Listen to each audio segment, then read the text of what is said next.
Line దాటలేదు కానీ జనరల్గా మమ్మల్ని లైన్ దగ్గర కూడా వెళ్ళినవారు కదా విరాట్ గారికి. అలాగే మా కెమెరామెన్ సమీర్ గారు, ఆయన డిఐలో ఉన్నారు. ఈరోజు చూసిన బ్యూటిఫుల్ విజువల్స్ అన్ని కూడా ఆయన ఫస్ట్ సినిమా ఇది. ఒకటే అడిగాం, ఎలా ఉండాలి సార్ మీకు సినిమా అన్నప్పుడు అంజు గారు చెప్పింది ఒకటే ఏంటంటే, సార్ ఒక వర్షం కోనసీమ అంతా తడిచి గ్రీన్గా ఉండాలన్నారు, కానీ షూట్ చేసి మొత్తం మేలోనే ఏప్రిల్లో షూట్ చేశారు. కానీ మీరు విజువల్ చూడండి, ఒక వర్షం థియేటర్లో కూర్చుంటే కురుస్తున్నట్టే ఉంటుంది సినిమా అంతా కూడా.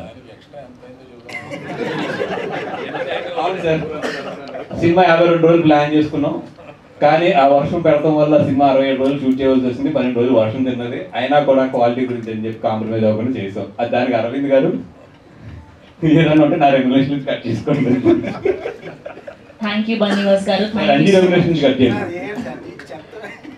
ఎస్, ఇప్పుడు లెజెండరీ ప్రొడ్యూసర్ అల్లు అరవింద్ గారిని మాట్లాడవలసిందిగా రిక్వెస్ట్ చేస్తున్నాం. సార్, అందరికంటే క్రేజీ ఫ్రెండ్ మీరే సార్, ప్రతిసారి ఫుల్ ఫన్ క్రియేట్ చేస్తూ ఉంటారు.